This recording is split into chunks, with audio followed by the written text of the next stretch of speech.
Ladies and gentlemen, they got him. Down goes Acorn. Down goes Acorn. Acorn has decided, they voted, the board did, to shut down operations.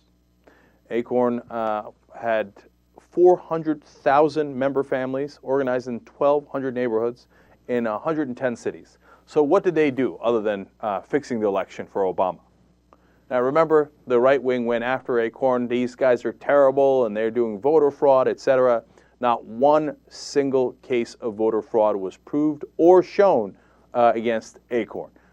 In the beginning, some Acorn voters before the election put things like Mickey Mouse to get registered people like Mickey Mouse to get paid. Once Acorn found out, they fired those people. None of those people actually ever voted, right? So that wasn't good enough. And then the right-wing media and the Republicans found a new thing. James O'Keefe, this guy who later wound up getting arrested for trying to tap the phones of Senator Mary Landrieu.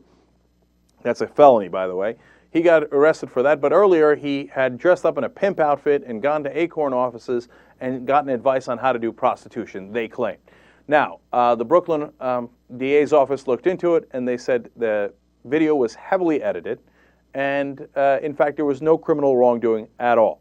The New York Times, funny enough, ironically enough, today prints a correction saying, oh, our bad, it turns out that O'Keefe guy was never dressed as a pimp at any of the offices. He just had that in an earlier part of the video, but he didn't actually go into the offices flamboyantly dressed like a pimp, so the video is a little misleading. Oh, now you tell us, right? But what happened in the meanwhile, and what does Acorn actually do? Here's what Acorn actually does. They promote home ownership, and they help to rebuild New Orleans. They fought for raising wages and safer streets for lower income and middle income families. They led to promoting voter participation. Also, they provided free tax return preparation for low-income people and a screening for state and federal benefit programs. So, if somebody's trying to rip you off, your credit card company is, and you don't have any resources, you don't have a lawyer, for example, you go to Acorn and they help you out a little bit. If you got a mortgage that you don't understand or you're not sure you should sign, you go to Acorn and they provide legal services. And the list goes on and on. All these things that wound up helping low-income and moderate-income people in this country in over 1,000 different cities. Okay, I'm sorry, over 110 cities, I should say.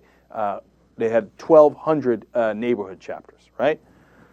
So now all of a sudden, the Republicans and the right-wingers start this huge brouhaha over these totally non-existent issues. And you know what they did?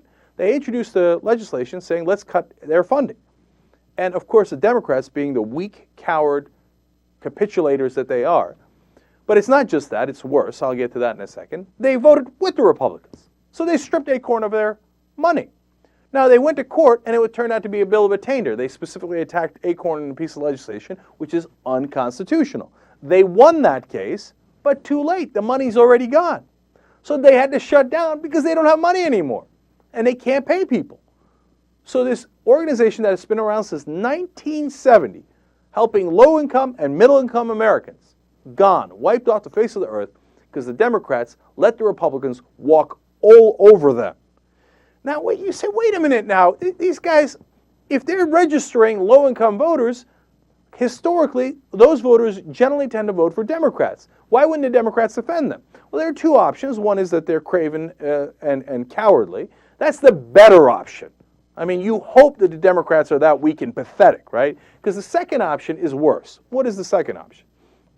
Well, it's that the Democrats are corporatists, and they don't like people fighting for low-income and middle-income Americans. Those pesky people bothering the credit card companies and the banks, trying to stand up for the rights of real American citizens as they try to fight the corporate behemoth. No, they wanted Acorn wiped off the map too. And so they were like, oh, golly gee willikers, you twisted our arm, I can't believe that. And they figure, what difference does it make to register some voters for us? That's not how you win elections anyway. You win it by taking corporate lobbyist money. Now look, does that sound too conspiratorial? It does a little bit to me, right? Can they be even that craven? I don't think it's a conscious decision. I don't think the Democratic senators get together and go, hey, should we kill Acorn with the Republicans? I would be surprised at that, right? But somehow the system has selected Democrats that are always weak and never fight for their side.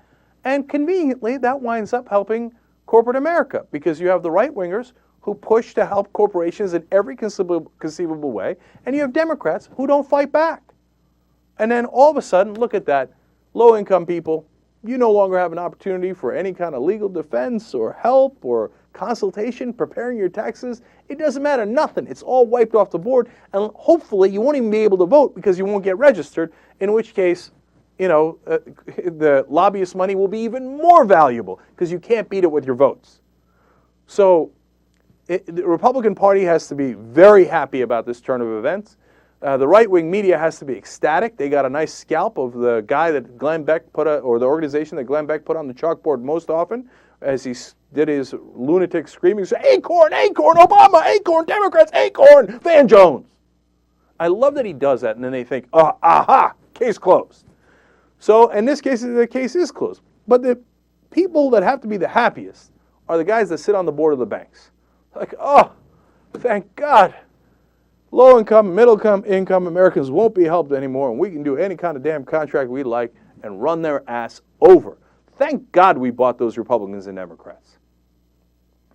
So Acorn is done. If you're looking for help in those neighborhoods that you used to get, you're not going to get it anymore. Why? Because the Republican and the right-wing media ran their ass over, and the Democrats didn't do a damn thing. In fact, they helped the Republicans. It's pathetic, absolutely pathetic what happened to Acorn.